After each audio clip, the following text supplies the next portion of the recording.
Orang selalu duk cerita yang PLKN ni antara tempat yang berhantu lah. Pilah PLKN di mana pun dalam Malaysia, mesti akan ada orang yang kena rasuk. Bahkan aku sendiri pun, yang hari ni aku nak bercerita, ada juga kes kerasukan dekat PLKN. Baru-baru ni lebih kurang 206 orang pelatih yang gagal hadir melaporkan diri untuk masuk ke PLKN. Aku sendiri pun tak faham kenapa mereka tak suka ke PLKN. Memanglah kalau ikutkan tu memang tak seronok. Bahkan aku sendiri dulu pun kalau boleh tak mau kena PLKN, tapi terkena juga. Tapi ramai je yang cakap bila hang dah mula masuk dalam PLKN, lama kelamaan tu hang rasa macam sayang pula nak tinggalkan PLKN. Tapi benda tu kalau bagi aku tetap tak mau duduk PLKN. Sebab keadaan dalam PLKN ni tertutup. Jadi tak bebas lah, tak boleh buat itu, buat ini. Yang seronok dekat PLKN ni pun sebab ada menembak, ada berkemah dalam hutan. Macam tu seronok lah, ada aktiviti. Dan ada juga cenggir kat dalam PLKN. Jadi hari-hari tu boleh lah tengok cuci-cuci mata sikit kan. Jadi selain pada benda tu, agak membosankan lah duduk dalam PLKN ni. Tapi betul ke mereka duk cakap yang PLKN ni berhantu? Dan jawapan dia, ya. Benda tu terjadi sendiri dekat aku beberapa kali, di mana hari pertama aku sampai ke PLKN, sampailah penghujung dalam PLKN. Benda ni terjadi pada hari pertama aku sampai dekat PLKN, di mana dalam dom aku duduk dom Alpha. Dom mula-mula sekali lah, nombor 1, depan sekali. Jadi selang beberapa katil daripada katil aku ni ada seorang budak lelaki tau. Jadi lelaki ni dia sampai-sampai pun dia tak berdunia dengan orang, dia diam je kat situ. Dia tak macam dengan aku. Aku sampai-sampai aku jual rokok dalam tu. 3 batang RM5. Untung mat. Jadi waktu mula sampai lepas daftar tu, okey lah, kami duduk dalam bilik dom tu, kemas-kemas barang apa semua, keadaan yang elok. Petang tu keadaan dia dah jadi lain. Budak tu duduk atas katil tak pergi mana. Dia diam, pergi semayang asar pun tidak, keluar makan pun tidak, duduk atas katil saja seorang-seorang dia. Jadi waktu dalam pukul 5 macam tu, tiba-tiba dia jadi macam tak tentu hala. Dia duduk sandak tapi kepala dia hentak dinding. Memang kuat lah bunyi dia. Kami pun macam, kenapa ni kena rasuk ke apa benda kan.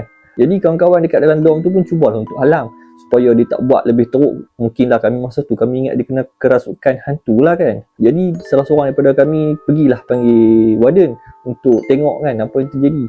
Jadi warden mai, dia tak cakap benda tu hantu tau. Warden cakap, hang tak payah berlakon. Hang tak payah berlakon. Orang macam hang ni hari-hari pergi jumpa, dia cakap. Jadi budak tu buat tak tahu, budak tu untok lagi. Lepas tu warden tu berdiri, biar. Jangan dia buat apa, tengok, kita tengok aja. Dia hentak kepala. Lama mana dia nak buat. Jadi makin lama benda tu makin kuat, dia hentak. Jadi warden pun cubalah untuk tarik dia lawan tau. Dia lawan sampailah dia jatuh, dia hentak pula dekat lantai bawah ni kan. Jadi si warden tu pun tangkap lah kan, tukuh dia kuat-kuat dan bawa dia masuk ke dalam kereta dan bawa pergi hospital. Bila sampai ke hospital, warden tu cerita sebenarnya dia tak ada kerasukan pun. Dia cuma sakit koroi. Jadi dia berlakon supaya dia boleh lepas daripada PLKN. Jadi itu adalah salah satu lakonan yang paling mantap sekali supaya dia tak terkena PLKN lah, disebabkan koroi. Jadi yang tu hanyalah penipuan sajalah kan. Tapi nak dikatakan tak ada kerasukan dekat PLKN ada. Sebab boleh dikatakan tiap-tiap minggu akan ada orang kena rasuk dekat PLKN tempat aku tu lah. Di mana ada seorang perempuan tau. Nama dia ni Nabila. Nabila ni dia ni cantik, lawa. Tapi masalah problem dia ni asyik kena rasuk. Jadi ada satu malam tu waktu kami dekat surau. Masa tu baru lepas maghrib. Jadi ustaz pun tengah mengajar lah kan. Tiba-tiba budak Nabila ni, perempuan ni, dia menjerit. Nabila tu, lepas dia menjerit, dia tunjuk ke arah kami tau. Masalahnya, dia tunjuk belakang aku. Dia cakap dekat belakang aku ada satu lembaga hitam yang berbulu besar tinggi. Jadi dekat situ dia jadi macam nak panjat naik bukit, nak lari. Perempuan pakai duk pegang dia lah kan, supaya dia tak boleh lari. Jadi ustaz tu pun pergilah baca, dia tenang. Jadi keesokan hari pun benda yang sama juga terjadi kat dia. Boleh dikatakan selang 2-3 hari dia kena rasuk. Dekat asrama, dekat dewan, dekat tempat makan, selalu kena rasuk. Jadi akhirnya pihak PLKN buat keputusan untuk lepaskan dia balik semula lah ke rumah dia kan. Jadi simpan lama-lama agak PLKN pun masalah juga hari-hari dia kena rasuk. Tapi kejadian tu tak menarik lagi. Ada satu kejadian di mana di PLKN tiap-tiap malam sebelum tidur kita akan duduk untuk beratok dulu lah dalam dewan tu untuk orang kata bagi taklimat tidur awal apa semua tu lah, orang panggil apa dah, aku lupa dah. Jadi berhadapan kami perempuan, nerai kami ni lelaki. Tiba-tiba masa warden tengah bagi taklimat, salah seorang perempuan menjerit. Jadi dalam warden tengah terkejut, kami masa tu pun terkejut, tiba-tiba bertambah lagi orang yang menjerit. Masa tu boleh dikatakan lebih 20 orang perempuan yang jatuh kena histeria. Jadi masa tu keadaan jadi macam tercemabur lah, dengan perempuan menjerit, dengan perempuan menangis, dengan takut, dengan semua lah.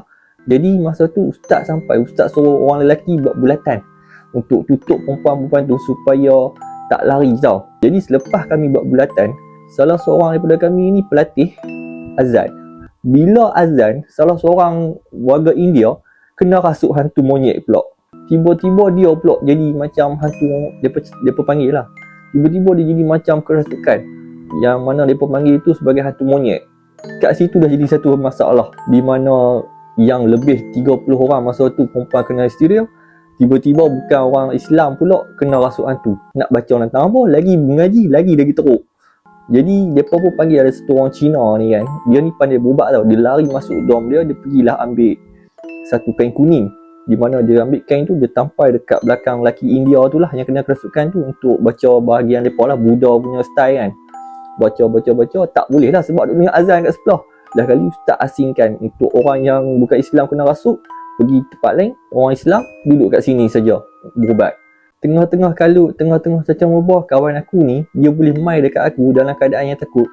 Dia cakap yang dia ni takut kena rasuk sebab dia lupa mandi wajib. Jadi aku pun masa tu daripada takut, hilang takut.